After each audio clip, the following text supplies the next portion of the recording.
예배는 개념이다. 네이버 검색창에서 검색하세요.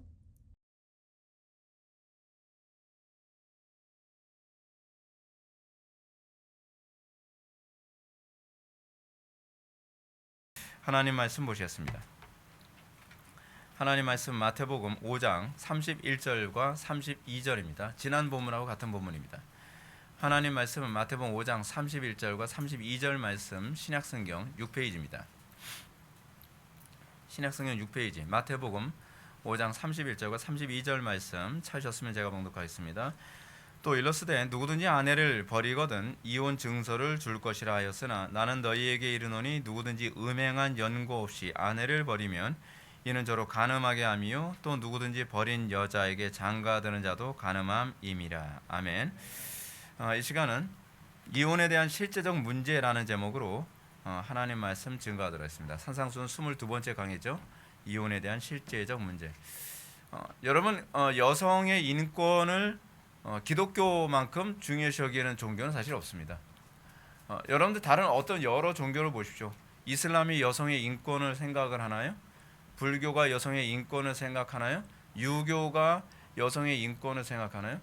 신기하게 여러분 다른 어떤 종교도 여성의 인권을 중요시 여기는 종교가 사실 없습니다. 과거의 가부장적 전통하에서 여자들이 굉장히 많이 짓밟히고 눌렸죠. 그 유교 때문입니다. 그 불교적 풍토 안에서 여성도 굉장히 많이 억압받았습니다.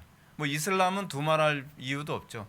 전에 타임즈 기사에 실린 것을 보게 되면 어떤 여자가 남편에게 만족을 주지 않는다는 이유 하나만으로 코가 잘려나간 적도 있지 않았나요? 지난 시간에 제가 언급했던 것처럼 여러분 여성의 인권에 가장 관심을 갖는 것은 사실은 기독교입니다. 많은 사람들이 기독교를 잘못 알고 기독교가 마치 여성의 인권을 탄압하는, 그래서 무슨 여자는 교회에서 잠잠하라 그랬다고 기독교가 굉장히 여성의 인권을 무시한다.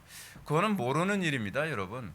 원래 오히려 유대교 안에서 여성을 물건처럼 또는 재산처럼 취급하던 그 풍토를 개혁해서 오늘날 소위 성경이 가르치는 본래의 인권 안으로 본래의 그들의 존재의 중요성으로 끌어올려준 것은 사실은 복음입니다. 기독교가 들어간 나라의 특징이 무엇입니까? 여성들에게 공부할 기회를 제공하고 여성들에게 평등한 가정에서의 삶을 살도록 만들고 그랬어요. 과거에 우리 외할머니 같은 경우는 천재였습니다.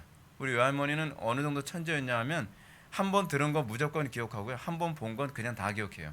그냥 스캐너예요. 그냥 머리 자체가. 그래서 우리 외할머니한테 그 유전인자를 받은 우리 큰애 삼촌 같은 경우에는 두꺼운 법전도 한 2번 정도 읽으면 글씨 그대로 다 외웠다 그래요.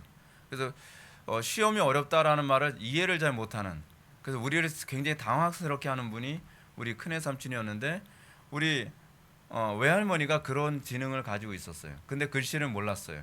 왜냐하면 여자가 글씨를 알면 안 된다고 글씨를 못 배우도록 해버렸어요. 그 정도로 여러분 유교나 불교적 전통 안에서 우리나라는요 여성의 인권은 철저히 짓밟혔었습니다. 근데 복음이 들어왔습니다. 복음이 들어오면서 여성 교육이 일어나고 여성의 사회적 참여와 활동에 관해서 길이 열리기 시작하고, 그래서 여성들이 사회에 굉장히 많은 영향력을 끼칠 수 있게 되지 않았습니까? 근데 문제는 뭐냐면 이런 방법을 또 역으로 이용해서 사탄은 페미니즘이라고 하는 방법, 여성 우월주의죠. 남녀 평등이 아니라 이제는 여성 우월주의. 과거에는 가부장적이라고 했다면 이제는 뭐라고 얘기해야 되나요? 그 어머니 중심적, 모계 중심적 사회를 이끌어 가려고 하는 그런 희한한 페미니즘이 계속적으로 일어나기 시작을 하죠. 그래서 어떻게 합니까? 궁극적으로 또 다른 방향으로서의 가정 해체라는 방식으로 사회가 움직여져 가고 있습니다. 과거에는 가부장적, 남성 중심이라는 차원에서 가정이 해체되어지고 망가지고 여성들이 짓밟혔다고 한다면 이제는 정반대로 가정이 해체되어지고 무너지고 짓밟히고 있습니다. 오늘날 가정 해체는요 사회적으로 가장 핫한 이슈입니다. 그리고 성경이 가정을 가장 중요시 여깁니다. 여러분 구약에서 하나님께서 창조하신 그런 모임이 있다고 한다면 가정입니다. 신약에서 하나님께서 창조하신 모임이 있다고 한다면 교회죠. 가정과 교회는 그만큼 닮은 꼴입니다. 교회가 중요한 만큼 가정이 중요합니다. 성경은 가정을 굉장히 중요시 여깁니다. 근데 사탄은 끊임없이 이혼이라는 방법으로 가정을 붕괴시키고 그래서 결국은 모든 사람들에게 상처를 줍니다. 이 이혼이라고 하는 것은요, 작게는 한 개개인만 상처를 받는 것이 아니라 가문과 가문에 씻기 어려운 상처와 고통을 주는 문제입니다. 그리고 더 나아가서는 교회와 국가의 근간을 흔들어 놓고 붕괴시키게 만드는 중요한 역할을 합니다. 이렇게 가정을 해체시키는 것은요, 우연이 아닙니다. 여러분들 이런 사회적 풍토가 여러분 어떻게 생긴 거라 생각합니까? 성적으로 문란해져서 그래, 사회가 너무 뭐 어때서 그래, 그렇게 생각하는데 여러분 마치 우연처럼 가정 붕괴적 현상이 일어났다고 생각하면 뭔가 순진한 겁니다. 기독교는 되게 순진하죠. 이거 우연히 일어난 걸까요? 근데 우연히 일어난 건 아닙니다. 실질적으로 철저히 계산되어진 겁니다. 제가 요즘에 정일권 교수의 문화 막시즘의 황혼이라는 책을 읽고서 제가 자주 언급을 하고 있는 것처럼 오늘날 가정 해체, 어떤 동성애 또는 페미니즘 이런 여러 가지 현상들이 일어난 데에는 사실은 이미 그 안토니오 그람시 같은 공산주의자에 의해서 이것이 기획되어지고 이것이 확산되어진 결과입니다. 우연이 아니에요, 여러분. 세상은 그렇게 우연처럼 쉽게 일어나지 않습니다. 오히려 우연이라는 것을 가장해서 사람들을 속이죠. 그래서 우리는 어떤 예를 들어서 여러분 봅시다. 영화에서 보게 되면 영화에 가끔가다 이제 하나님을 대적하는 그런 문양 같은 것들이 영화 한 부분에 이렇게 딱 나오거든요. 액자 안에 그림 안에 들어가기도 하고요. 또는 티셔츠 안에 들어가기도 하고 또는 방 안에 그냥 그런 게 걸려 있기도 합니다. 근데 우리는 그냥 우연히 있었겠지, 우연히 그냥 소품이 걸려 있었겠지 생각을 하나요? 사실은 우연처럼 보여지는 방식을 통해서 사람들의 생각과 사람들의 마음을 다 움직이죠. 사실은 우연이 아닙니다. 그것은 다 기획된 거고 철저히 계산된 겁니다. 근데 많은 사람들이 그것을 그냥 우연이라 봅니다. 거기 그런 게 있었어? 그럴 수도 있지 뭐. 어떻게 하다 보면 그런가 보지 뭐. 어떻게 하다가 사람이 거기서 어떤 말실수를 했다든지 행동을 하게 됐을 때 그게 실수라고 생각하고 우연이라고 생각합니다. 우연 아닙니다. 다 계산되고 기획된 겁니다. 의외로 사탄은 굉장히 영리합니다. 그 세상에 많은 우연처럼 보여지는 많이 상당수가 어떻게 하다 보니까 그냥 하다 보니까 나온 것처럼 보여지는 것들 중에 상당수가 다 계산돼서 사람들을 바꾸기 위한 시도가 거기에 내포되어 있다는 것을 우리는 인식을 못하는 경우가 굉장히 많습니다. 근데 여러분 사회 전반적으로 전 세계적으로 이혼이 보편적으로 돼가고요. 동성애가 확산되고 페미니즘이 확산되고 그리고 이상한 트랜스젠더 같은 것들이 확산되어지는 현상은 그냥 우연히 일어난 풍조가 아닙니다. 어떻게 하다 보니까 그냥 그렇게 됐나 보지. 그냥 사탄이 그냥 그렇게 했나 보지. 에이 사탄아 물러가라. 이제 그 문제가 아니라니까. 이건 이념적인 문제고 철학적인 문제고 물론 사탄이 그걸 사용하는 거예요. 사탄은 굉장히 영리합니다. 사탄은 그냥 어느 날 스물스물 여러분들 속에 머리 디미고 들어가서 여러분들을 막 바꾸는 것이 아니라 여러분들 심령 속에 철학이라든지 이념이라든지 문화라든지 세계관이라고 하는 방식을 통해서 여러분들 심령 속에 들어가 여러분들의 생각과 사고를 바꿔서 여러분들을 움직이는 것이 사탄이 여러분들을 움직이는 방식입니다. 우리는 자꾸 사탄의 역사를 어떻게 생각합니까? 무슨 귀신 신내려 마듯이 그렇게 오는 것이 사탄의 역사라고 생각하는데 사탄이 역사하는 방법은 철학이라는 방법으로 또는 우리가 보는 문화라는 방법으로 또는 음악이라는 방법으로 들어옵니다. 마땅히 지켜만한 것보다 내 마음을 지켜라 생명의 근원이 이에서 남이니라 라고 하는 것처럼 여러분 존 버넌의 책 중에서 거룩한 전쟁이라는 책이 있죠. 거룩한 전쟁이 그 얘기를 해주고 있습니다. 거룩한 전쟁에서 사탄이 우리 마음속에 어떤 식으로 들어와서 우리를 지배하는가라고 했을 때 오감을 통해서 들어온다 그러죠. 눈을 통해서 귀를 통해서 또는 우리의 어떤 그 피부를 통해서 다양한 방법으로 우리를 유혹하고 그렇게 해서 지배해 들어간다라고 얘기합니다. 그래서 우리는 철학적으로 문화적으로 그리고 우리는 어떤 예술적으로 많은 다방면에 있어서 우리는 긴장하고 무장하고 항상 깨어 있어야만 합니다. 그런 것들이 우리 속에 침투해 들어오지 못하도록 우리는 생각을 지키는 법을 배워야만 합니다. 제가 언젠가도 여러분한테 말씀드렸던 것처럼 오늘날 소위 이런 문화 막시즘이 들어오게 되는 동성애나 이혼이라고 하는 이런 문화 여러분들이 사실 원치 않아요. 아무도 이혼을 원치 않습니다. 그럼에도 불구하고 이런 이혼이라고 하는 영역에 우리가 무너지게 되는 수많은 가정들이 있는데, 그것이 우연히 일어난 것이 아니라 그런 문화적인 또는 철학적인 행태가 사람들이 어렸을 때서부터 가정에서, 유치원에서, 학교에서 또는 매스컴을 통해서 계속적으로 학습되어진 결과 그거를 선택할 수밖에 없도록 사회가 움직여져 가는 것입니다. 기독교는 이런 부분에서 눈을 뜨고 있어야 되고, 이런 부분을 막기 위해서 싸워야 되고, 각자의 영역에서 소금과 빛의 역할을 감당해야만 합니다. 구소련이 무너지고 난 이후에 안토니오 그람시라고 하는 이탈리아의 그 공산주의자가 어떻게 하면 그 공산주의 혁명을 가능하게 할 것인가. 과거의 구소련의 스탈린이나 레닌 같은 사람들은 하부에서, 소위 막시즘의 해석이 그거죠. 하부에서 공산혁명이 일어나야 된다, 노동자 농민들을 혁명해서 바꿔야 된다라고 했는데 그게 안 된 거예요. 왜냐하면 기독교가 안 바뀌어요. 기독교가 움직이질 않아요. 왜냐하면 기독교는 상층부에 있거든요. 그래서 기독교는 상층부 안에서 문화와 지성을 움직이니까 안토니오 그럼시가 자, 그러면 안 되겠다, 이제 이 공산혁명을 상층부로 옮기자라고 시작을 합니다. 그러면서 어떻게 해요? 소위 문화 막시즘이라고 하는 문화와 철학을 이제 손을 대기 시작을 합니다. 그러면서 어떻게 해요? 소위 지성인들을 움직여서 하층부까지 다 뒤집어 엎자라고 얘기하죠. 그래서 오늘날 공산주의자들은 하층부에서 나오질 않습니다. 오늘날 공산주의자들은 좀 어디서 나옵니까? 강남에서 나옵니다. 지성인들, 나름대로 공부했다는 사람들. 그래서 제가 그 사람 이름은 갑자기 떠오르질 않는데, 그 사람이 뭐라고 얘기했냐면 그 아롱이라고 한 사람 있잖아요. 무슨 아롱이었지? 예? 레이몽 아롱. 레이몽 아롱이라고 한 사람이 그런 얘기했잖아요. 뭐라고요? 소위 공산주의는 지성인들의 아편이다.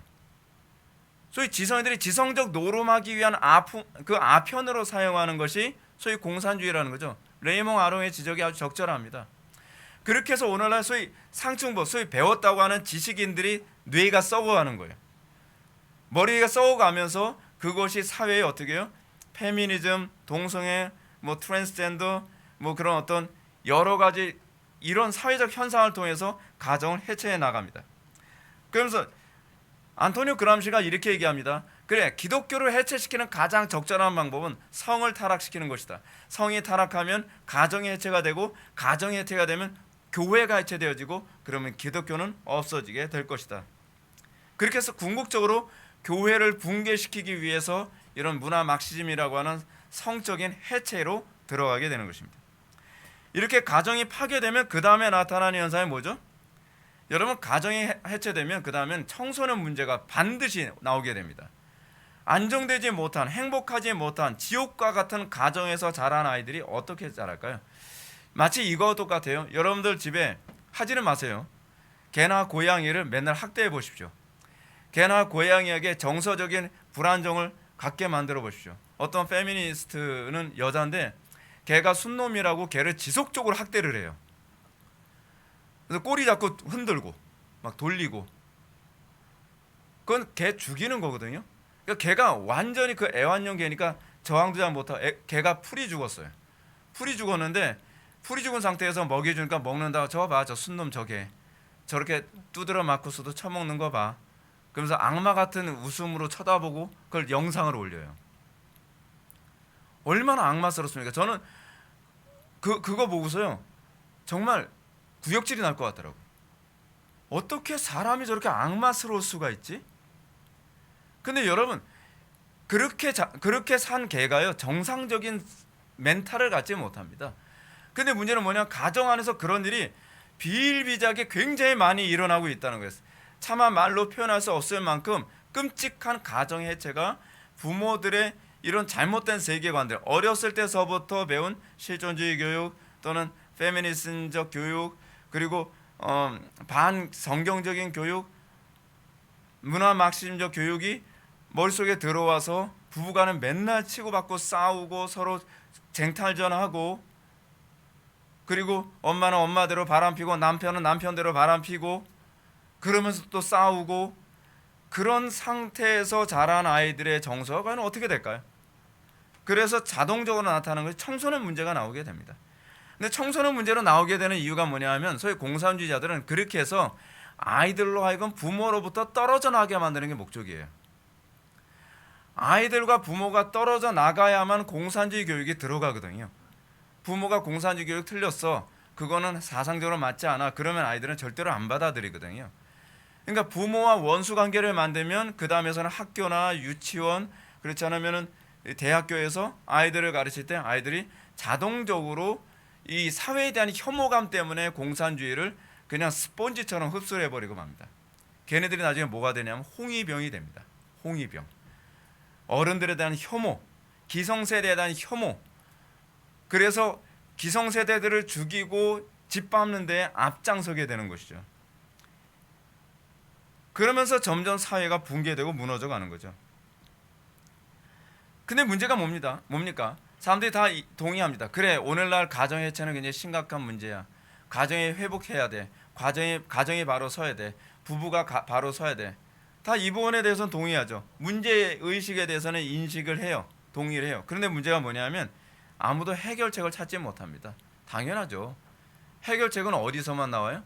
교회에서만 나와요. 그렇기 때문에 교회가 세상의 소금이라는 거예요. 교회만 세상의 소금이고 교회만 세상의 빛입니다. 철학으로 아무리 해도요, 여러분 답이 안 나옵니다. 여러분 세상 철학이 얼마나 더럽고 그리고 비합리적인지 아십니까? 제가 누누이 여러분한테 말씀드렸죠. 고대 철학 안에서 얘기하는 사랑은요, 우리가 생각하는 그런 사랑이 아닙니다. 여러분 고대 시대, 그러니까 BC 5세기하고 지금하고는 벌써 한 2,500년 정도의 기간의 텀이 있잖아요. 그러다 보니까 그들이 가지고 있는 세계관을 우리는 자꾸 오늘날 우리식의 세계관을 자꾸 생각하는 경향이 있단 말이에요. 우리는 사랑하게 되면 어떻게 생각합니까? 남녀 간의 고상하고 아름다운 사랑, 순수한 사랑, 그렇게 생각하죠. 그건 순진한 얘기예요. 고대 시대 때 소위 플라톤이나 아리스토텔레스 시대의 사랑을 얘기했을 때, 특히 플라톤의 그 철학책에서 나오는 그 사랑이라고 하는 것은 동성애를 얘기하는 표현이거든요. 그래서 에로스라고 하는 개념이 이성애도 아니고 동성애예요. 근데 여러분 거기서 무슨 가정의 해체를 해결할 수 있는 답을 찾고 세상의 철학에서 어떻게 가정의 온전함을 우리 기대하겠냔 말이에요. 심리학이요? 여러분 심리학을 얘기하는 그런 프로이트나 융 같은 사람들의 가정이 정상적이지 않았습니다. 정상적이고 건강하지 못한 가정을 이뤘던 그런 사람들의 철학과 심리학에서 과연 우리는 어떻게 답을 찾겠다는 거예요. 답은 어디서만 찾을 수 있어요? 복음에서밖에 찾지 못해요. 오직 교회만이 그 키를 쥐고 있어요. 근데 교회가 정신을 못 차리면 어떻게 이 세상이 제정신을 차릴 수 있겠냔 말이에요. 교회가 복음으로 돌아와야 되고 교회부터 회개해야 되고 교회부터 바른 말씀과 바른 이 방향을 제시할 때 세상이 교회에서 소망을 얻게 되는 것이죠. 근데 교회가 세상하고 똑같아져 가니까 사람들이 교회에서 소망을 찾지 못하는 것 아니겠습니까? 자, 이런 차원에서 우리가 좀 살펴봐야 될 나라가 있습니다. 영국입니다. 영국. 왜냐하면 영국의 지금 모습은 우리나라가 앞으로 겪게 될 과정을 이미 그대로 전철을 밟았기 때문에 다른 나라, 특히 영국의 전철을 보게 되면 이 상태로 가면 우리나라도 저렇게 될 수도 있겠구나라고 하는 것을 우리가 좀 알 수 있게 됩니다. 왜냐하면 영국의 정신사조를 우리나라가 그대로 지금 따라가고 있거든요. 우리가 영국과 동일하진 않더라도 비슷한 사회적 현상이 계속적으로 나타나고 있습니다. 여러분 영국 지금 영국에 가본 사람이 있을지 모르겠는데 영국 굉장히 무서워요. 거의 무서운 동네입니다. 우리나라가 얼마나 살기 좋은 나라인지는요, 외국 나가보면 알 수 있어요. 외국은요, 밤에 해 떨어지면 못 다닙니다. 못 다녀요. 옛날에 여러분들 뉴스에서 그런 장면 본 적이 있었죠. 밤에 애인하고 둘이서 한국 아이예요.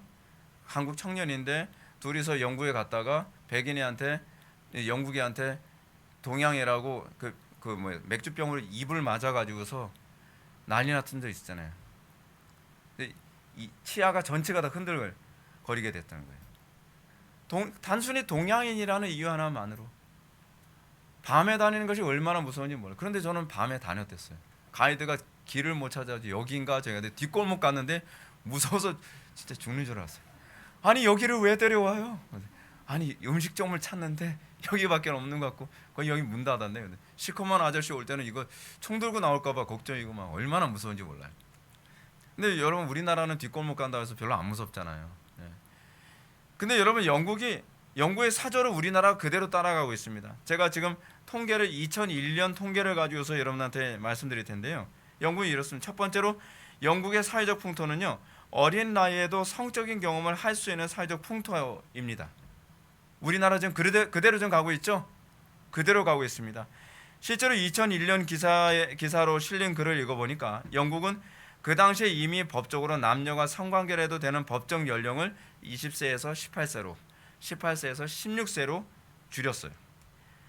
더욱 충격적인 사실은 심지어 동성애까지도 16세 이상만 되면 사회적으로나 도덕적으로 전혀 문제가 되지 않는다고 다 개방시켜버렸어요. 이런 법적 장치는 영국 사회 안에서 조기 성경험이 당연한 것처럼 그냥 인식되어져 버리는 풍토가 돼버리고 말았습니다. 영국의 10대들은요 16세 이전에 이미 성경험한 애들이 태반입니다. 우리나라 안 그럴 거라고요? 여러분 그렇지 않습니다. 우리나라 지금 얼마나 빠른 속도로 조기 성경험 숫자가 퍼센테이지가 막 늘어나고 있는지 모릅니다. 통제가 안 돼요. 10대 아이들의 동성애자들의 숫자들이 엄청나게 많이 늘어나는 건 뭐로 알 수 있는지 아시죠? 에이즈 감염자 숫자로 그대로 그냥 입증이 됩니다. 에이즈 감염 숫자가 폭발적으로 늘어나고 있는 것이 지금 우리나라의 현재 상황입니다. 그 결과 영국 사회 안에서요 혼전 성관계는 죄야라고 하는 말은 이해가 안 되는 거예요. 왜 이해가 안 되냐면 마치 이거와 똑같은 거죠. 남녀가 손 잡는 건 죄야 그러면 여러분 어떻죠? 우리 교회에서는 남녀가 결혼할 것도 아닌데 손 잡지 마. 그럼 우리 교회에서는 통용될지 모르는데 밖에서 뭐라죠? 무슨 뭐야? 그 요즘 유튜브에 꼭 오르는 거 있잖아요. 안 믿는 사람들은 납득이 안 돼요. 손 잡는 게 뭘 어쨌다고? 그게 왜 죄야? 그게 왜 잘못이야? 근데 지금 영국의 2001년도에 영국의 풍토 안에서는 10대 아이들이 잠자리 하는 건 그냥 손잡고 다니는 거 정도밖에는 인식이 안 되는 거예요. 그러니 여러분 그걸 보고 죄라고 얘기하게 되면 납득이 되겠습니까? 일반화되어 있고 보편화되어 있고 상식화되어 버린 거예요.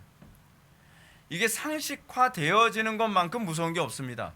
상식화되어지면 죄라고 생각하지 않아요. 단편히 예를 한번 들어볼게요. 여러분 오늘날 우리 교회를 빼고 다른 교회 같은 경우 예배 시간에 늦는 걸 죄라고 생각하는 교회 있나요? 없어요. 예배 시간에 늦을 수도 있지. 뭘 그거 죄라 그래. 너무 지나친 거 아닌가? 그런 식이에요. 예배를 뭐 대충 할 수도 있지. 그게 뭐 죄야. 예배 참석한 것만 해도 대단한 거 아닌가? 근데 여러분 이 죄에 대한 인식은 사회적 풍토를 통해서 감지되어집니다. 이게 인간의 한계예요. 성령께서 조명해 주시기 전에는 문화와 풍토 안에서 죄의 인식이 결정되어져요. 근데 간음이 일반화되어지고 보편화되어지잖아요. 그리고 아주 어린 연령대에서부터 당연한 것처럼 지금 미국의 예를 들어 샌프란시스코 같은 데에서는요 동성애를 굉장히 아름답게 봐요. 걔네들은요 동성애가 왜 죄라고 생각해요? 그래서 어린애들한테 인터뷰를 합니다. 동성 커플, 남녀 커플이 막 뽀뽀하거나 막 그런 그 동성 커플들이 그런 모습 보면서 어떻게 보이니? 그러면 너무 아름다워요. 아름답대요. 그리고 막 그 가지고 막 박수 쳐주고 막 너무 아름답다고 막 그래요. 초등학교 기껏해야 1, 2학년 정도밖에 안 돼 보이는. 걔네들 좀 늙어 보이니까 어쩜 유치원일 수도 있어요. 네. 근데 풍토라는 게 그래요. 반면에 텍사스는 굉장히 보수적인 지역이잖아요. 또는 그 소위 미국에서 바이블 벨트 지역이라고 하는 애들한테 똑같은 영상을 보여주면 너무 혐오스럽다 그래요. 문화가 가져다주는 힘이에요. 사회적 풍토가 가져다주는 힘이죠. 근데 이런 풍토가 생긴 건 우연인가요? 우연 아니에요. 철학과 교육 때문이에요. 그리고 교회가 이런 부분에 대해서 싸우지 않았기 때문이에요. 여러분들 그리스도로부터 생명의 빚을 졌다고 여러분 생각한다면 선한 싸움에 여러분 싸우지 않는 건요 범죄행위입니다. 한국 교회에서 이 심각한 것 중에 뭐냐면 전 세계 교회가 그렇지만 하나님의 영광 위해서 싸우지 않는 것이 범죄라는 의식이 없어요. 근데 여러분 구약과 신약 제가 계속 반복해서 말씀드리지만 구약과 신약에서 하나님의 영광에서 싸우지 않는 것은요 거의 지옥 갈 형벌 수준으로 다룹니다. 그렇죠. 사사기에서도 나오고 역대기에서도 나오고 뭐 성경에서 구석구석 나오는 얘기예요. 여호와의 전쟁에 참여하지 않은 사람은 이스라엘 군대가 다시 와가지고 너희들 여호와의 군대에 참여하지 않았으니까 너희들을 진멸한다 해서 진멸해 버리거든요. 여호와의 전쟁에 참여하지 않는 건 죄입니다. 근데 우리는 이 죄라는 인식이 없죠. 그만큼 교회가 타락했기 때문에 그런 겁니다. 앞에서 언급했던 것처럼 이탈리아의 공산주의자 안토니오 그람시가 그람시에게 영향을 받았던 사람이 있었죠. 이런 조기 성경험에 관한 문제는요, 그람시에게 영향을 받은 또 사람이 있는데 루카치라고 하는 사람입니다. 이 루카치가 이 전 세계를 공산화시키기 위해서 해야 될 가정을 해체시키기 위해서 해야 될 중요한 방법 중에 하나가 뭐라고 얘기하냐면 조기 성경험이에요.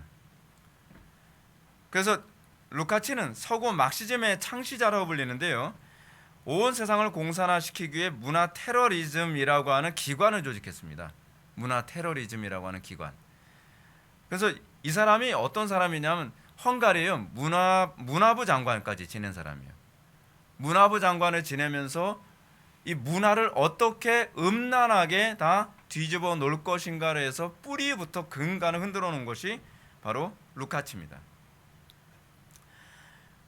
그래서 이 사람은 부모와 가정 또는 가족이라고 하는 전통적인 질서를 해체시키기 위한 테러리즘을 시행한 거죠.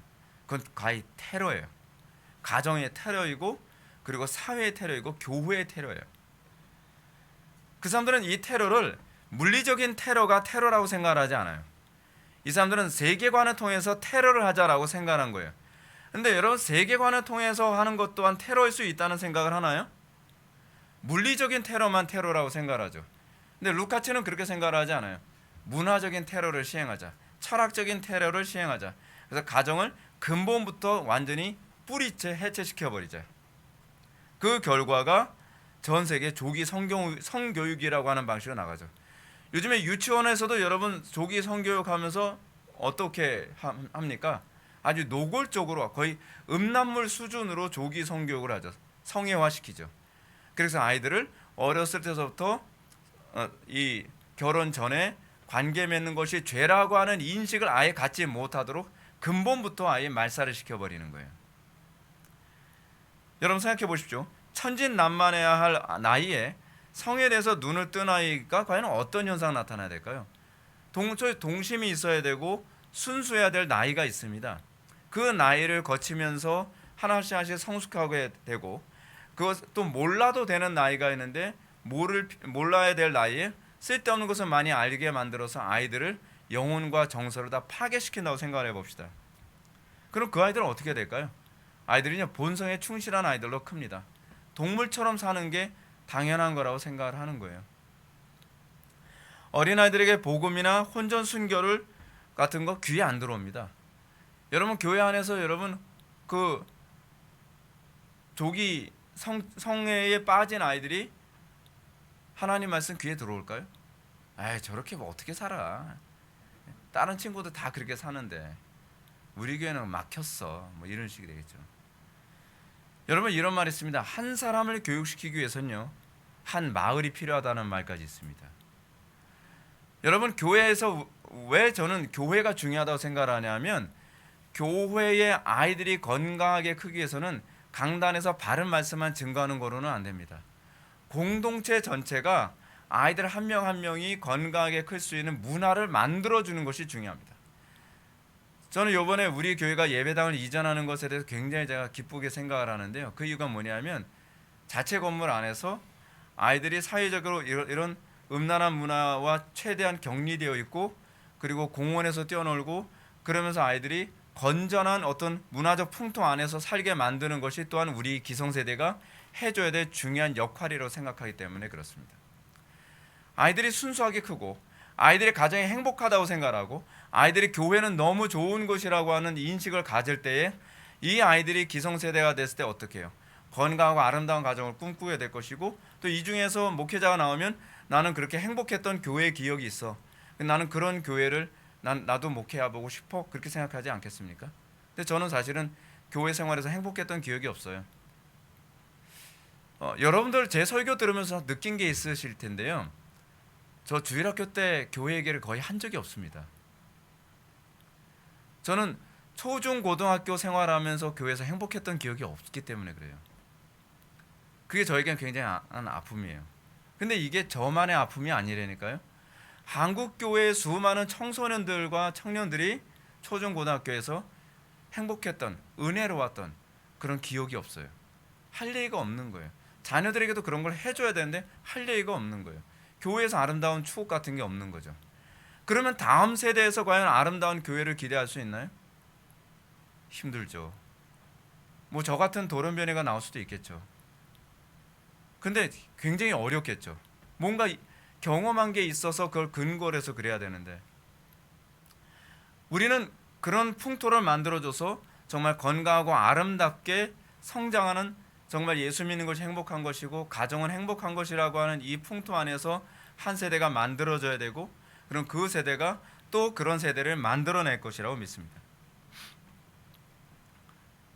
영국이 이렇게 가다 보니까 영국 안에서 성생활은요, 절제해야 될 행위가 아니라 죄가 자연스러운 것이라는 인식이 생기기 시작합니다. 죄란 자연스러운 거야. 이게 왜 나쁜 거지? 라고 하는 거죠. 사회가 점점, 우리나라 점점 어떻게 됩니까? 교회 안에서도 점점 어떻게 됩니까? 신성모독이 자연스러운 거예요. 죄라고 생각하지 않아요. 그죠? 영화에서 신성모독적인 장면 나와도 분노하지 않아요. 그냥 자연스러운 거예요. 근데 문화를 통해서 궁극적으로 문화 막시스트, 소위 문화 테러리스트들이 목표로 하는 바가 그겁니다. 그들은, 여러분 요즘에서 어벤져스라든지 뭐 그런 아이들이 굉장히 좋아할 만한 영화들이 계속 나오는데, 그 영화를 통해서 아이들에게 목표로 하는 바가 뭐냐면 폭력과 잔인함과 신성모독, 음란함, 이 모든 건 그냥 자연스러운 거야. 동성애도 자연스러운 거야. 주인공도 자연스럽게 동성애 하잖아. 주인공도 자연스럽게 뭐 사랑하는 어떤 배우자, 아니 사랑하는 어떤 이성이 있으면 그냥 같이 그냥 잠자리 같이 하던데, 뭐 그 얼마나 아름다워? 아름다운가요? 절대로 아름다운 거 아니거든요. 근데 이걸 자연스럽게 만들어 버린 거예요. 자연스럽게. 여러분, 성경은 뭐라고 얘기합니까? 마땅히 행할 길을 아이에게 가르치라. 그리하면 늙어도 그것을 떠나지 아니하리라 라고 가르치고 있습니다. 여러분들 아이들에게 마땅히 행할 바는요, 어렸을 때 가르쳐야 됩니다. 우리나라 속담에도 비슷한 속담이 있죠. 3살 버릇 80까지 간다. 그러면 81살에는 그 버릇 없어진다는 얘기인가요? 그 얘기는 아니죠. 평생 간다는 표현이잖아요. 수거잖아요. 제가 목회하면서 많이 느끼는 게 그거예요. 여러분들도 많이 느끼는 거죠. 어릴수록 복음을 빨리 집어넣을수록 잘 바뀌어요. 근데 그거는요, 이미 공산주의자들도 동일하게 터득을 했어요. 그래서 공산주의자들은 뭐라 얘기합니까? 공산주의 사상을 최대한 어릴 때 심어주자. 여러분들 좀 낙심하지 않으시길 제가 바라고 제가 말씀드리는데요, 한편으로는 좀 소망이 될 수도 있는 얘기인데, 신천지도 40 이상은 건드리기 싫어해요. 40 이상은 안 바뀐다고. 40 이상 전도해 오지 마. 안 바뀌어. 공산주의자들도 그래요. 공산주의자들도 40 이상 잘 안 바뀌어. 괜히 바꾸려고 애쓰지 마. 어떤 나이서부터 바꾸죠? 유치원 때서부터 바꾸는 거예요. 유치원 때서부터 세뇌 교육을 시키라는 거예요. 철저히 공산주의자로. 저도 개인적으로 그래요. 저는 20대 청년들 만나면 참 잘 바뀌어요. 걔네들 사고가 아직 말랑말랑하거든요. 저는 빨간색이에요. 근데 한참 얘기하다 보면 저 파란색이네요. 그러면서 가요. 그래서 굉장히 잘 바뀐다, 생각보다. 그래서 저는 청년들 만나는 걸 되게 좋아해요. 그 청년들이 저는 빨간색이라 해도 저는 빨간색으로가 안 봐요. 자기가 그렇게 인식하는 거예요. 근데 실제로는 별로 빨간색 아니에요. 거의 파란색이 굉장히 많이 섞여 있어요. 그것만 좀 찾아주고 이끌어주고 이해시키면, 왜냐하면 애국심이라고 하는 것은 동일하게 있으니까요. 방향을 잘못 잡았을 뿐이지.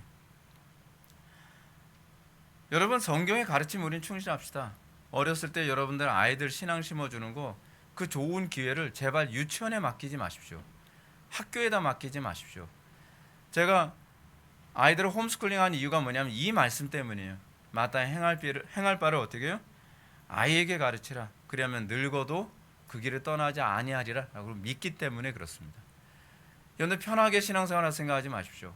힘들어도 어렸을 때 아이들에게 바른 길을 가르쳐주기 위해서 힘쓰고 애써야만 합니다. 기도해야만 합니다. 그러면 아이들이 그 길에서 떠나지 않을 것을 믿으시기 바랍니다.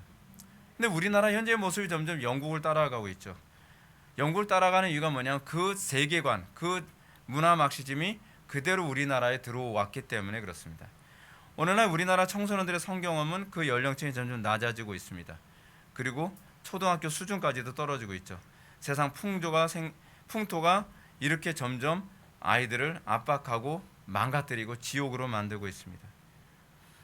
물론 여기에 인터넷이 많은 영향을 끼쳤죠. 학교 교육에 많은 영향을 끼치고 있습니다. 그렇다고 해서 우리가 환경만 탓해서는 안 됩니다. 우리는 환경과 관계없이 우리는 다스리고 정복하고 땅에 충만해야만 합니다. 환경이 우리 편이라고 생각할 필요는 없어요. 환경은 우리 편인 적이 없어요. 환경은 항상 철병거를 가지고서 우리하고 싸우죠. 하나님께서는 아예 이스라엘 백성들에게 그럽니다. 너희들 가나안 땅에 들어가라. 그럼 너희들을 기다리고 있는 놈들은 철병거를 가지고 있을 것이다. 이미 예고편에서 나왔어요. 그럼에도 불구하고 하나님께서 뭐라 그러시죠? 너희들이 나를 믿으면 다 이길 거다. 두려워하지 마라. 내가 너와 함께한다. 근데 우리는 뭐라 하죠? 우리는 환경 가지고 얘기합니다. 쟤네들은요 소위 빅텍이에요. 모든 인터넷을 다 장악하고 있는데 우리가 어떻게 이기나요? 아니 예고하셨잖아요. 철병거 가지고 너희하고 싸운다니까. 저들은 천천과 만만으로 하지만 만군의 주 여호와의 이름을만 가지고 가면 다 이긴다고 내가 약속했잖아. 그게 믿음입니다. 근데 우리는 그 믿음 가지고 싸우려고 하지 않고 세상 사람들과 동일한 방식으로 싸우려고 하니까 어떻게 해요? 숫자가 부족해요. 우리는 장비가 부족해요. 장비가 부족해요. 그럼 관우도 있어야 되나요? 그거 자꾸 그렇게 따지지 말란 말이에요. 우리에겐 그리스도의 이름만 있으면 돼요. 그 믿음 안에서 살 때 세상과 구별되는 것 아닙니까? 거기에 교회의 탁월함이 있는 거죠. 자, 우리가 고린도전서 보면 바울은 유난히 성적 타락이 심했던 고린도 지역의 교회에 세속의 음란한 문화가 들어오지 못하도록 계속적으로 경고했던 것을 보게 됩니다. 우리는 먼저 교회부터 단속을 해야만 합니다. 교회부터 개혁을 해야만 합니다. 교회부터 바로 세우는 데 힘써야만 합니다. 교회부터 아수라장인데 어떻게 세상을 바꾸겠습니까? 가정이 아수라장인데 어떻게 세상을 바꾸겠습니까? 가정부터 개혁해 나가야죠. 제가 말만 하는 것이 아니라 저는 제 가정부터 개혁해 나갔잖아요. 그리고 교회를 다시 개혁해 나가고, 그리고 우리 교회를 통해서 이제 세상을 개혁해 나가려고 지금 몸부림치고 있잖아요. 여러분 바울이 뭐라고 얘기합니까? 고린도전서 5장 1절에 보면 너희 중에 심지어 음행이 있다 함을 들으니 이런 음행은 이방인 중에서도 없는 것이다. 누가 그 아버지의 아내를 취하였다 하는도다 라고 이렇게 분노합니다. 그래서 바울이 뭐라고 얘기합니까? 바울이 왜? 그러게 하고도 너희가 오히려 교만하여져서 어찌하여 통한이 여기지 아니하고 그 일을 행한 자를 너희 중에 내쫓지 아니하였느냐라고 얘기합니다. 개혁은 어디서부터 시작돼야 돼요? 교회에서부터 돼야 돼요. 개혁되지 않은 교회가 세상을 개혁할 수는 없습니다. 지금 한국 교회 문제는 뭐냐면 자기는 개혁하지 않고 남 개혁을 얘기해요. 그게 바리새인이에요. 우리부터 개혁을 해야만 합니다. 사도 바울은 강경하게 얘기합니다. 세상 개혁하려고 얘기하지 말고 니네들부터 개혁해라. 너희들의 공동체 안에서 음란이 판치는 걸 개혁해라 라고 얘기합니다. 두 번째로 영국의 문제를 보면 영국은요 이혼이 사회적으로 보편적인 사회 현상으로 받아들여지고 있다는 사실입니다. 영국 안에서는요 이혼이 잘못되었다, 이혼하면 안 된다라고 말하는 것은 매우 어려운 일이 돼버렸다고 얘기합니다. 우리나라도 지금 그렇죠. 우리나라도요 서울의 큰 교회에서는 이혼죄라고 얘기하는 건 거의 금기사항처럼 돼버리고 말았습니다. 요즘 강단이요 점점 금기사항이 점점 늘어나고 있다는 거 아시죠? 이혼에 관한 얘기, 자살에 관한 얘기, 또 이제는 동성애에 관한 얘기, 또는 공산주의에 관한 얘기 다 금기어예요. 일종의 PC가 교회 안에 많아요. 그래서 이런 말을 하면 안 된다고요. 목사님 어떻게 교회 안에서 이런 사람이 있는데 우리 교회도 좀 동성애 때문에 고민하는 사람인데 어떻게 그런 말을 하실 수 있어요? 그리고 목사님은 왜 보수적인 얘기를 하나요? 뭐 이런 식의 얘기. 그러면서 어떻게 해요? 교회 안에 자꾸 금기어가 많아져요. 해서는 안 되는 얘기. 해서는 안 되는 얘기가 있나요? 성경에서 죄악된 거 빼놓고서는요 마땅히 행할 바를 가르쳐야만 합니다. 죄는 죄라고 얘기할 수 있을 때 그 강단의 존재 가치가 있죠. 근데 사람들이 이거 싫어한다고 이거 빼고 저거 싫어한다고 저거 빼고. 여러분 근데 큰 교회 목사님들 이해해야 되는 게 뭐냐면요 큰 교회는요 이 죄를 건드리면 누가 걸리고 이 죄를 건드리면 또 이 사람 걸리고, 걸리는 사람들이 굉장히 많아요. 이것 빼고 저것 빼고, 이 얘기하면은 어떤 집사님 걸리고, 이 얘기하게 되면 어떤 권사님 걸리고, 이 얘기하면 어떤 권찰님 걸리고. 그럼 어떻게 해요? 그럼 요거 다 빼고 살아야 되는 거예요. 그 윤리 도덕만 얘기해야 되는 거예요. 여러분, 우리 교회 안에도 사실은 다르지 않거든요. 저는 여러분들의 상황을 잘 몰라요. 일부러 제가 잘 안 하려고 해요. 왜냐하면 이거 누구 들으라고 하는 소리 아니야? 라고 생각할 수 있으니까. 근데 그렇게 모르고 해도 여러분들은 어떻게 듣죠? 어쩌면 내 속에서 생각하는 얘기 똑같이 다 하시지? 그런 얘기 하잖아요. 근데 여러분, 강단이 해야 되는 건 뭐냐면 여과 없이 해야 돼요. 사무엘이, 여러분, 사무엘도 그렇고 바울도 그 얘기했죠. 내가 떠날 때, 내가 너희들과 같이 있을 때 내가 할 말을 하나도 빼놓지 않고 다 하였노라라고 얘기해요. 쉬운 일이 아닙니다. 근데 회중들의 죄와 회중들의 삶의 문제를 강단에서 지적하지 않으면 그 죄는 누룩처럼 번져서 교회를 완전히 암덩어리로 만들어버리고 맙니다. 이 시대 교회가 정말 조심해야 될 것은 이겁니다. 사회 안에서 죄악을 방치하면 그 죄악은 점점 어떻게 되죠? 진리의 자리를 찬탈합니다. 교회 안에 동성애자들, 교회 안에 간음한 사람들, 교회 안에 뭐 낙태한 사람들, 이제 언제부턴가 낙태도 얘기하면 안 되잖아요. 그렇죠? 낙태한 사람이 있거든요. 그 얘기하면 누가 상처받는다는 거예요.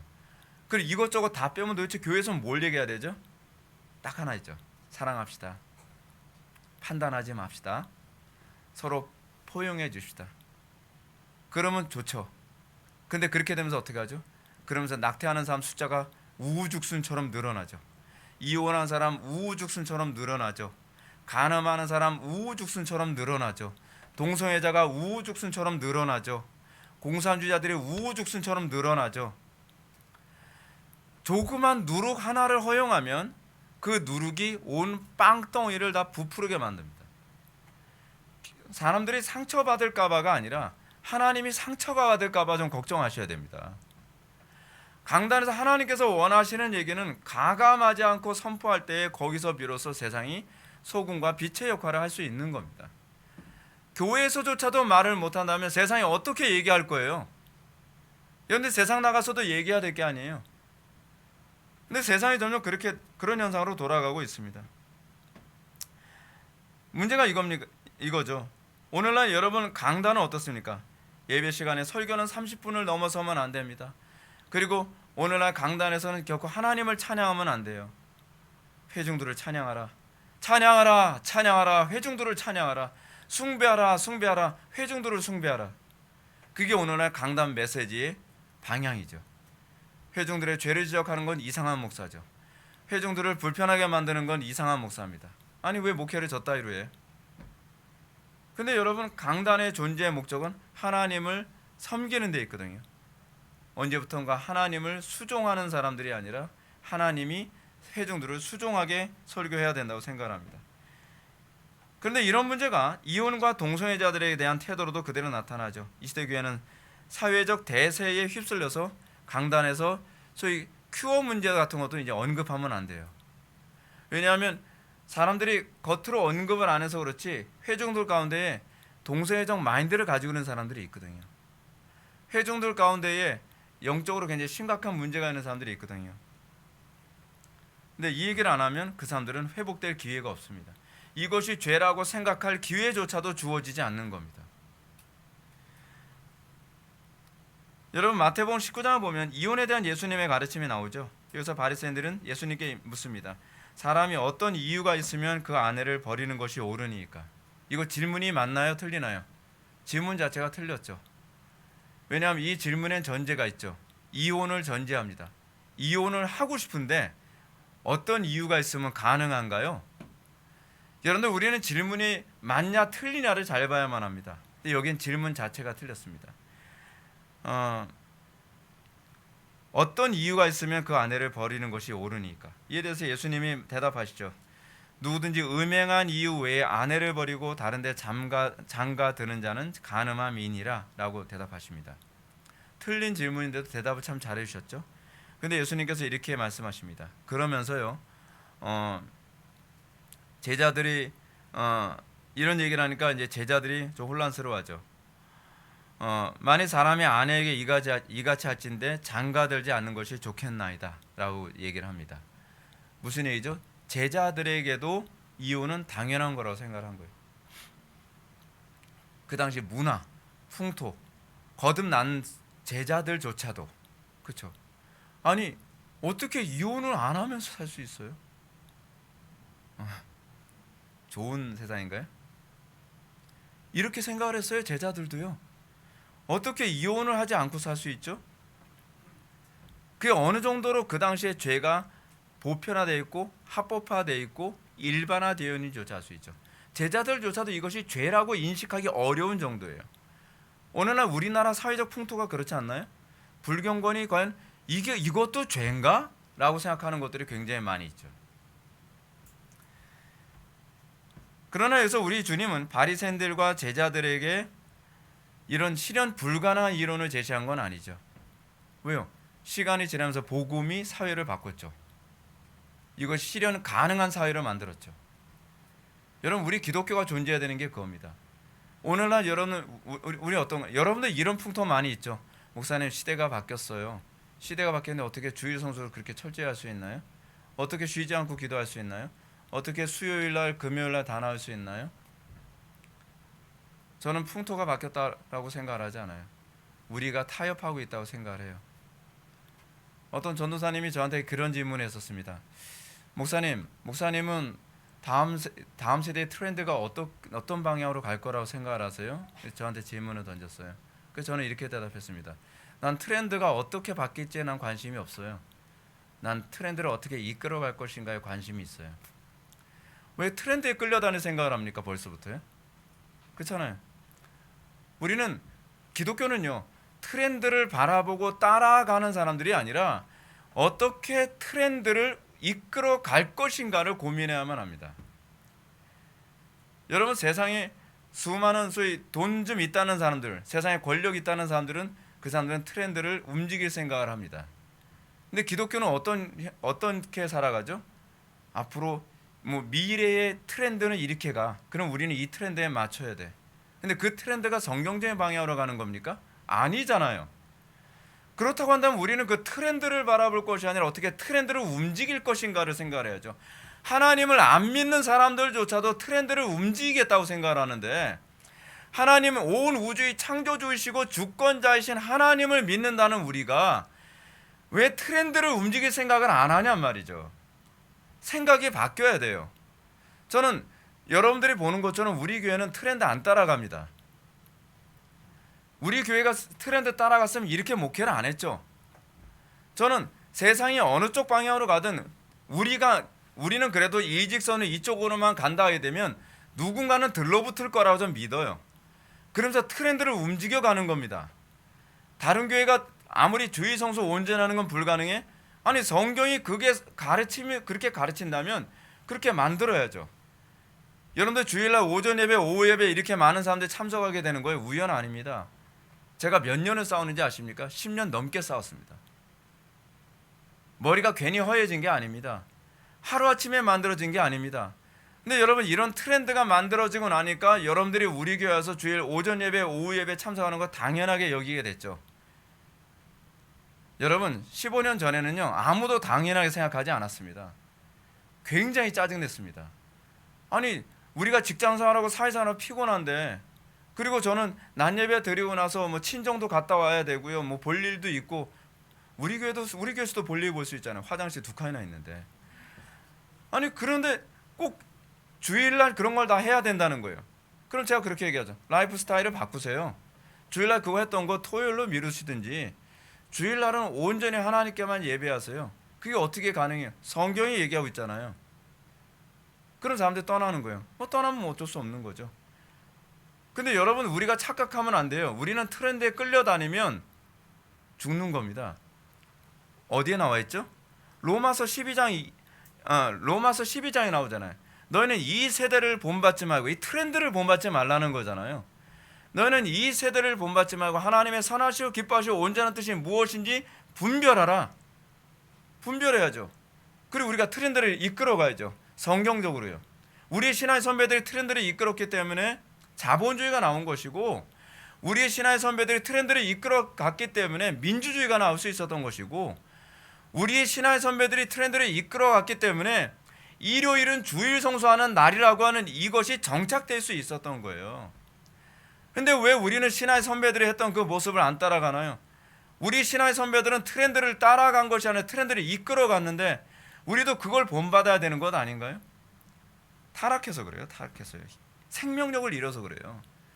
생명이 있으면 물을 거슬러 올라갑니다. 생명이 없으니까 자꾸 물에 휩쓸려 내려가면서 다음 폭포는 뭘까를 생각하잖아요. 우리는 어디로 떨어질까요? 다음 폭포는 나야가라입니다. 나는 간다잖아요. 그래서 가는 거예요. 그냥 나야가라에 떨어지면 나는 이렇게 가는구나. 나야가라. 여러분, 오늘날 그런 트렌드 때문에 아이들이 바뀌어가기 시작을 합니다. 그냥 트렌드에 그냥 맡겨버리는 거예요. 어떻게 해요? 아이들한테 실존주의 교육이 들어오죠. 너희들은 교사가 필요 없어. 선생님이 필요 없어. 너희들 스스로 천재야. 너희들은 스스로 모든 것을 다 해낼 수 있어. 어렸을 때서부터, 유치원 때부터 그거 가르치잖아요. 교사의 역할은 가르치는 것이 아니라 천재성을 발굴해 주는 거라고요. 그죠? 그래서 어떻게 해요? 아이들은 모두 인격체고 인격이 완성된 존재라고 생각해줘요. 놀이기구를 가지고 스스로 정답을 찾도록 도와주기만 하면 된다는 거예요. 정답은 니네들이 찾는 거야. 선생님이 가르쳐 주는 게 아니야. 니네들은 다 할 수 있어. 아이들 스스로 하나님으로 만드는 거예요. 아이들 스스로를 완전히 하나님 필요 없는 존재로 만들어가는 거죠. 그런데 여러분들 애들을 학교 맡기고 유치원에 보내고 그러겠습니까? 이렇게 자란 아이들은요, 복음 안 받아들입니다. 내가 신인데, 이게 해결적 사고방식이거든요. 내가 신인데 내가 왜 저 목사의 말을 들어야 돼? 내가 신인데 왜 내가 선생님이 이래라 저래라, 우리 부모님이 이래라 저래라 하는 말을 따라야 돼? 내 생각을 항상 오라. 여러분들 은연 중에 밑바탕에 깔려있지 않나요? 무의식 중에? 여러분들이 왜 목사의 설교를 들어야 됩니까? 여러분들 생각이 더 옳은데? 그것 때문에 여러분들이 설교를 들으면서 마음이 굳어지잖아요. 여러분들 생각에 맞는 말에 대해서는 뭐예요? 아멘. 왜냐하면 내 생각하고 맞으니까 아멘이죠. 근데 여러분들 생각하고 하나님 말씀과 충돌이 일어나면 어떻게 얘기해요? 속으로 노멘 그러죠. 왜냐하면 내가 신이니까. 내가 하나님인데, 내가 진리고 길이고 생명인데 내가 왜 목사의 말을 들어야 되고 내가 왜 성경의 말씀을 따라야 되냔 말이에요. 그게 실존주의거든요. 제가 어떻게 하는지 아세요? 저는 실존주의자로 태어났거든요. 그래서 그 사고가 어떤 사고인지를 알아요. 그것 때문에 많은 사람들이 지옥에 가는 것이고, 그것 때문에 사람들이 회개를 하지 않는 겁니다. 따라서 영국 사회 안에서 자녀가 이혼한다 해도 부모는 결코 개입하려 하지 않습니다. 조언 충고 안 합니다. 오히려 우리 한국인 목사님들이 이혼을 앞둔 자녀든 부모에게 성경에 가르치면 이혼을 막으십시오. 여러분들 그 자녀는 잘못 가고 있는 겁니다. 라고 해야 되면 그 부모가 받아들이질 않아요. 그 이유를 몇 가지를 이렇게 얘기합니다. 첫째, 그렇게 하면 자기 딸아이가 상처받을 거예요. 여러분 그런 얘기 많이 듣죠? 자기 딸이 이혼하려고 하면 그거 막으십시오. 그럼 우리 목사님 그렇게 얘기하게 되면요, 우리 딸아이 상처받습니다. 둘째, 그 아이가 스스로 알아서 잘할 거예요. 다 컸는데요, 뭐 성인인데요, 뭐 성인이면 다 알아서 하나요? 성인이면 여러분 항상 판단이 옳은가요? 그럼 여러분들 예배당에 올 필요 없죠. 여기 성인들은요. 근데 그렇게 이해를 해요. 그래서 셋째, 그 딸은요, 다른 사람에게 간섭받기를 싫어해요. 존중해 주세요. 그리고 나서 이혼하고 나면 나중에 이렇게 얘기한답니다.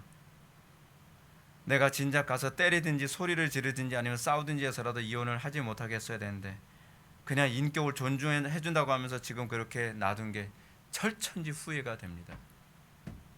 그죠? 이게 우리나라 한국교회 안에서도 흔하게 일어나고 있는 일들이에요. 그런데 이런 현상이 교회 안팎에 만연되어지면서 세상과 구별됨이 없습니다. 목사의 설교는 개인 사견에 불과합니다. 왜냐하면 각자가 하나님이니까.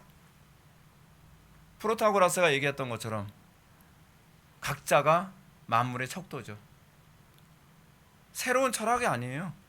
이미 BC 5세기에 가르쳤던 프로타고라스의 철학의 사고방식이 그대로 현실적으로 사람들에게 보편화됐을 뿐이에요. 각자가 만물의 척도라고 생각하는 것 아닙니까? 이런 차원에서 저는 오늘날 교회 안에서 목회자에 대한 존경심이나 순종이 사라진 풍토는 심각한 위기라고 생각을 합니다. 목회자의 타락이 극에 달하면서 올바로 목회하려는 경건한 목회자의 권위까지 실추된 것은 어쩔 수 없는 일이긴 하겠죠. 그 결과 오늘날 교인들은 다 똑같이 이렇게 얘기합니다. 아무리 목회를 바르게 해도 그래, 목사는 다 똑같아. 그놈이 그놈이지. 그러면서 중요한 부분 때마다 결코 목회자의 말에 귀를 기울여 하지 않죠. 옛날에는 그랬습니다. 옛날에는 목사님이 거의 그 시골에서 최고의 어른이었거든요. 그 목사님이 이렇게 얘기해야 되면 안 믿는 사람들도 다 따랐습니다. 근데 요즘엔 그렇지 않습니다. 요즘에는 아무리 목사님이 보수적으로 설교해도 교인들은 좌파로 살고, 아무리 목사님이 이렇게 얘기해도 밖에 나와서는 안 믿는 사람들과 똑같이 살아가고 있어요. 정치가들요. 그죠? 왜냐하면 목회자의 권위가 예전 같지 않거든요. 왜냐하면 각자가 다 신이라고 하는 사고방식과 그런 교육을 받으면서 살았기 때문에 그래요. 그래서 오늘날 목회자들이 이제 현실에 적응하기 시작을 하죠. 어떻게 적응을 하죠? 가려운 길을 긁어주고, 그래, 나는 니네들 가려운 길 긁어주고 너희들은 헌금하고 서로 거래하는 관계가 되는 겁니다. 지저분한 관계 돼가고 있는 거 알고 계세요? 여러분들이 그렇게 살아가면 목회자와 성도들과의 관계는 지저분한 관계, 거래 관계가 됩니다.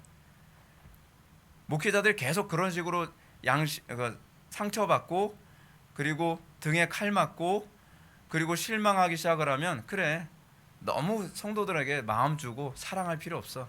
적당히 서로 거래 관계야. 불편하지 않을 정도만 하자. 그죠? 성도들은 적당히 필요한 만큼 나한테 제공해줘. 나도 그들에게 필요한 만큼만 제공해주고, 가려운 게 긁어주면 그 사람들은 나한테 헌금해줄 거고, 그죠? 그리고 그 사람들은 나한테 협조해줄 거고, 서로 좋은 거 아니겠어? 그러면서 교회는 그렇게 타락해 가는 거예요. 목사가 타락했다고요? 여러분, 교인이 타락했어요. 양쪽이 다 타락한 겁니다.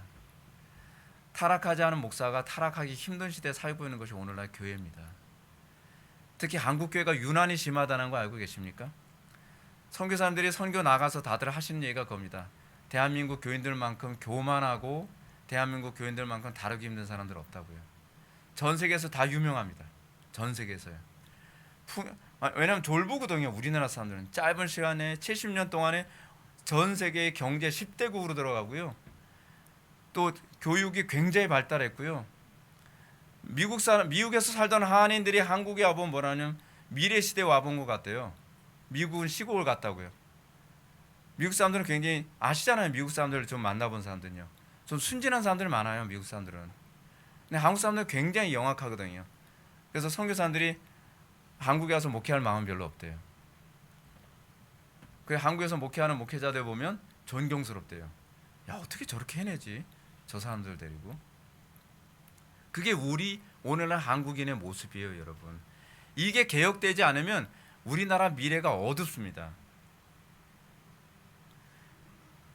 여러분, 교회가 살려면요, 물론 어려운 문제입니다. 요즘 타락한 목회자들이 워낙 많기 때문에요. 근데 성경이 가르친 대로 가야 돼요. 교회는 목회자를 배나 더 존경할 자로 알고 살아가는 것이 유익합니다. 그리고 여러분들의 자녀들에게 목회자에 대한 존경심을 가르쳐서 손해볼 거 별로 없습니다. 옛날에 제가 99년도에 목회하던 어느 교회가 있었습니다. 근데 그 교회에서 맨날 목회자하고 장로님들하고 또 안수 집사님들하고 뭐 이렇게 맨날 티격태격 싸우고 막. 그러니까 어떤 장로님은 그 어떤 전사님 막 그 예배당 앞에서 멱살 잡고 막 너희 자식이 뭐 어쩌고 막 그런 정도로요. 완전 개판이었어요. 그러니까 어떤 성도님이 목회자에 대해서 좋게 얘기하니까 그렇지, 그런 식으로 해서 목회자 똥구멍이나 긁어주는 역할을 하는 거지. 이런 얘기를 아무렇지도 않게 얘기를 해요. 그게 교인입니까? 쓰레기죠. 근데 이게 한국 교회의 모습이에요, 여러분. 그렇게 자란 아이들에게 믿음이 들어갑니까? 제가요, 거기서 진짜 죽어라고 설교하는데 열매를 한 명도 못 건졌어요. 단 한 명도. 왜냐하면 가정에서 맨날 교회 욕하고 목회자 욕하는 것이 일반화되어 있으니까요. 성경대로 살아야 돼요. 성경대로요. 현실적이지 않은 것 같아도요. 성경대로 살아야 돼요. 제가 말씀드리잖아요. 현실적으로 한국교회는 주의 성수로 온전한 게 불가능하다 해도요. 성경이 그렇게 가르치면 그냥 가는 거예요. 단 한 명이라도 그렇게 살 의향이 있는 사람을 앉혀놓고 온전히 주의 성수합시다. 그럼 그 사람이 2명이 되고요. 2명이 3사람 되고 3사람이 5사람 되고 10사람 되고 그 100명 되고 200명 되고 그러면서 세상을 개혁해 나가는 거예요. 현실요? 우리는 현실에 끌려가는 사람이 아닙니다. 현실 얘기하면 안 됩니다. 현실을 넘어가는 거죠. 현실을 이끌어가는 거죠. 그러지 않으면 망합니다. 세상이 망해요. 세상이 망해요. 여러분, 잠언 1장 22절 보면 너희 어리석은 자들은 어리석음을 좋아하며 거만한 자들은 거만을 기뻐하며 미련한 자들은 지식을 미워하니 라고 얘기합니다. 이는 세상의 자연인들의 보편적 특징을 잘 보여주죠. 아직 거듭나지 못한 자연인들은 완전히 성숙한 인격체로 취급되는 것이 옳지 않다고 보는 거예요. 성경은요, 자연인들을 성숙한 인격체로 바라보지 마라고 가르치고 있어요. 왜냐하면 그들은 어리석은 걸 좋아해요. 그들은 거만을 기뻐해요. 그들은 지식을 미워하는 사람들이에요. 그렇기 때문에 우리는 하나님을 모르는 사람들로 하여금 바뀌어야 되는, 다시 배워야 되는 존재로 염두에 두고 가르쳐야 됩니다. 그들은 타고난 본성상 어리석음을 좋아하며 거만을 기뻐하며 지식을 미워합니다. 이런 태도는 그들이 인격체이기 때문에 존경되어야 될 존재가 아니라는 걸 얘기해 주죠. 그래서 교회는 여과 없이 설교해야만 합니다. 기분을 좋아하든 싫어하든 설교해야만 합니다. 잠언 12장 5절 말씀처럼 15절 말씀처럼 미련한 자는 자기 행위를 바른 줄로 알거니와 지혜로운 자는 권고를 듣느니라 라고 얘기합니다. 자연인들의 특징이 뭡니까? 자기가 항상 올바른 줄 알아요. 자기를 점검하는 법이 없습니다. 내 생각은 항상 옳아. 근데 여러분, 우리가 예수 믿을 때 뭐부터 깨지죠? 나는 옳은 줄 알았는데, 난 현명하게 사는 줄 알았는데, 난 지혜로운 줄 알았는데. 거기서 시작돼요. 그게 기독교인이에요. 나는 어리석습니다. 나는 무능합니다. 나는 아무것도 아닙니다. 천부여 의접소 손들고 옵니다. 여기서부터 시작하면서 비로소 신앙이 성화가 시작되는 것입니다. 그래서 지혜로운 자는 자기가 항상 틀릴 수 있다고 생각합니다. 그래서 권고를 듣죠. 지혜로운 자의 특징이 뭐냐면 항상 권고를 들어요. 이건 불신자들 중에서 좀 지혜로운 사람들에게 나타나는 특징이죠. 짐승에게서도 지혜를 배우고 어린아이에게서도 지혜를 배우죠. 근데 어리석은 자일수록 자기가 항상 옳은 줄 알고 아무 누구에게 말도 귀를 열지 않습니다. 오늘날 시대 교회가 이혼이라는 심각한 몸살을 앓고 있는 이유가 여기 있다는 거 여러분 알고 계세요? 여러분, 항상 제가 목회하면서 느낀 게 이겁니다. 이렇게 해야 됩니다. 그럼 항상 목사님 현실이요. 그렇지 않아요. 이 얘기는 무슨 얘기냐면 김 목사님 현실을 모르시는구나. 그렇게 들려요. 저는요. 목사님이 뭐 직장 생활을 해보셨어요? 목사님이 고생을 해보셨어요? 목사님이 뭐 이런 아픔을 아세요? 저 다 해봤어요. 저 직장 생활도 해봤고요. 저 정말 아픔 알고요. 찢어지게 가난한 것도 경험해봤고요. 근데 목회를 하기 위해서 하나님께서 그거 다 겪어보게 하셨거든요. 어렵지 않기 때문에 권하는 것이 아니라 성경 말씀이기 때문에 권하는 거예요. 이것이 진리이기 때문에 따르고 그것을 듣고 따르는 자가 복이 있는 줄 믿으시기 바랍니다. 성경은요, 하나님 없이 순종할 수 있는 걸 우리에게 권한 적이 없습니다.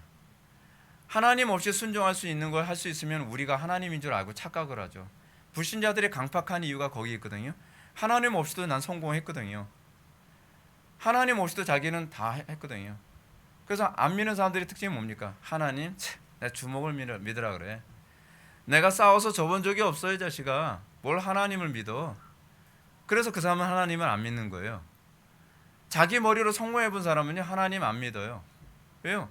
내 머리로 내 생각대로 하면 다 되는데요. 뭐 자기의 재능이 있고 하나님 없이. 그래서 여러분, 우리는 어떨 때 예수를 믿게 되냐면 하나님 없이는 살 수 없구나라는 걸 알게 될 때예요. 그래서 성경의 가르침은요, 하나님 믿지 않으면 순종 불가능한 것만 요구해요. 근데 하나님을 믿지 않으니까 어떻게 해요? 순종 불가능한 요구를 한다고 보이는 거죠. 맞아요. 순종 불가능한 거 요구하는 거예요. 제가 여러분들한테 설교할 때는요, 여러분들 순종할 수 있는 거 설교 안 합니다. 하나님 믿어야만 순종할 수 있는, 세상을 이기신 주님과 함께할 때라만 순종이 가능한 걸 요구하는 거예요. 왜냐하면 그것만 신앙이니까요. 그것만. 그래서 악한 자들의 특징이 무엇입니까? 미련한 자는 행악으로 낙을 삼는 것 같이 명철한 자는 지혜로 낙을 삼는 자. 이게 지혜로운 자와 어리석은 자의 차이죠. 사랑하는 성도 여러분, 세월이 점점 악해져 갑니다. 주님 오실 날이 점점 가까이 오고 있습니다. 어떻게 살 겁니까? 이 세대를 본받으면서 적당히 타협하면서 살 길을 찾겠습니까? 아니면 죽으면 죽으리라. 우리가 풀불 속에 들어가는 한이 있더라도 하나님의 말씀이라고 한다면 내 경험, 내 지식, 내 지혜, 내 수단, 내 방법 다 포기하고 우리는 주님의 뜻을 따라가며 이 소위 세속적인 흐름을, 트렌드를 거슬러 올라가며 살겠습니까? 우리의 신앙의 선배들은 다 거슬러 올라가며 살았습니다. 그래서 사자굴에 들어간 거였고요. 그래서 풀른 불 속에 들어간 거였고요. 그래서 이 850명의 바알과 아세라의 제사장들과 대결을 해야 됐었고, 그것 때문에 때로는 돌에 맞아 죽기도 하고, 그것 때문에 톱에 썰려 죽기도 하고, 그것 때문에 추방도 당하는, 고통을 당하는 삶을 살았던 겁니다. 근데 그것을 통해서 세상이 바뀌어 나간 겁니다. 우리 개혁자들은 그 과정을 통해서 유럽을 바꿔놨습니다. 그리고 전 세계를 바꿔놨습니다. 트렌드에 끌려다니는 것, 이 세대를 본받는 건 신앙이 아닙니다. 우리가 어떻게 트렌드를 이끌어갈 것인가를 고민한 것, 그것이 온 우주를 창조하신 하나님을 품은 자들에게 나타나는 특징인 것을 믿으시기 바랍니다. 기도하시겠습니다. 사랑이 많으신 하나님, 우리가 이 세대에서 이 세대를 거역하며 사는 것이 얼마나 어려운지 압니다. 그러나 우리가 주님을 따르기 위해서는 이 세대를 거역해야 될 줄 압니다. 우리가 날마다 하나님의 선하시고 기뻐하시고 온전한 뜻이 무엇인지 우리가 분별하게 하여 주시고, 분별로 끝나는 것이 아니라 우리가 세상을 역으로 거슬러 올라가 이 어두운 세상을 빛으로 이끌어갈 수 있는 주님의 강력한 군대로 세워줄 수 있도록 복을 내려 주옵소서. 예수님의 거룩하신 이름으로 기도올려옵나이다. 아멘.